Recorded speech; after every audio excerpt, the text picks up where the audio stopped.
Signal மட்டும் இன்றைக்கி விழாமல் இருந்துருந்துச்சுன்னு வச்சுக்குவேன், இந்நேரம் 10 நிமிஷம் நான் கொஞ்சம் முன்னாடி போயிருந்தேன் அப்படின்னா இந்நேரம், அந்த ஒரே ஒரு கொஷினுக்கு நான் கரெக்டாக ஆன்சர் பண்ணியிருந்தேன் அப்படின்னா இந்நேரம், அந்த ஃப்ளைட்டு மட்டும் அன்றைக்கி கேன்சல் ஆகாமல் இருந்துருந்துச்சு அப்படின்னா இந்நேரம், இந்த பர்சன் அன்னைக்கே எனக்கு ஓகே சொல்லியிருந்தாங்க அப்படின்னா இந்நேரம், இந்த ஒரு சினாரியோவை நம்ம லைஃப்பில் கண்டிப்பாக கடந்து வந்திருப்போம். எல்லோரும் கடந்து வந்திருப்போம், மல்டிபிள் டைம்ஸ் கடந்து வந்திருப்போம்.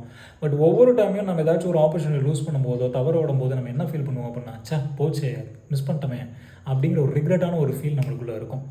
இப்போ நம்ம யோசிச்சு பார்த்தோம் அப்படின்னா, கொஞ்சம் பேக்வேர்டாக யோசித்தோம் அப்படின்னா, இப்போ ஒரு அழகான ஒரு பர்சனாக இங்கே உட்காரதுக்கு காரணமே என்ன அப்படின்னா, அந்த தவற விட்ட மிஸ் பண்ண ஒவ்வொரு ஆப்பர்ச்சுனிட்டியும் ஒவ்வொரு விஷயமும் தான்.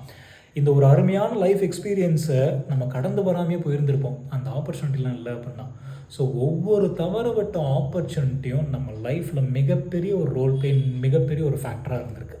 இந்த யூனிவர்ஸ் கான்ஷியஸாகவோ அன்கான்ஷியஸாகவோ நம்மளை வேறு ஒரு ஆப்ஷன் செலக்ட் பண்ண வைக்குது. இதுதான் நீ பண்ணி ஆகணும் அப்படிங்கிற லெவலுக்கு நம்மளை கிளிக் பண்ண வைக்குது. இந்த ரோடு இல்லையா அடுத்த ரோடு, இந்த ஆப்ஷன் இல்லையா வேறு ஆப்ஷன், இந்த பர்சன் இல்லையா வேறு பர்சன், இந்த பிஸ்னஸ் இல்லையா வேறு பிஸ்னஸ் அப்படிங்கிற லெவலுக்கு நம்மளை ஒரு ஆப்ஷனை வேறு ஒரு ஆப்பர்ச்சுனிட்டியை செலக்ட் பண்ண வைக்குது. So never ever regret for your past life அப்படிங்கிறது தாங்க. Never ever regret for your past life. நம்ம தவற விட்ட ஒவ்வொரு ஆப்பர்ச்சுனிட்டியும் நம்மளுக்கு ஏதோ ஒரு விஷயத்தில் நல்லது பண்ணிக்கிட்டே தான் இருக்குது.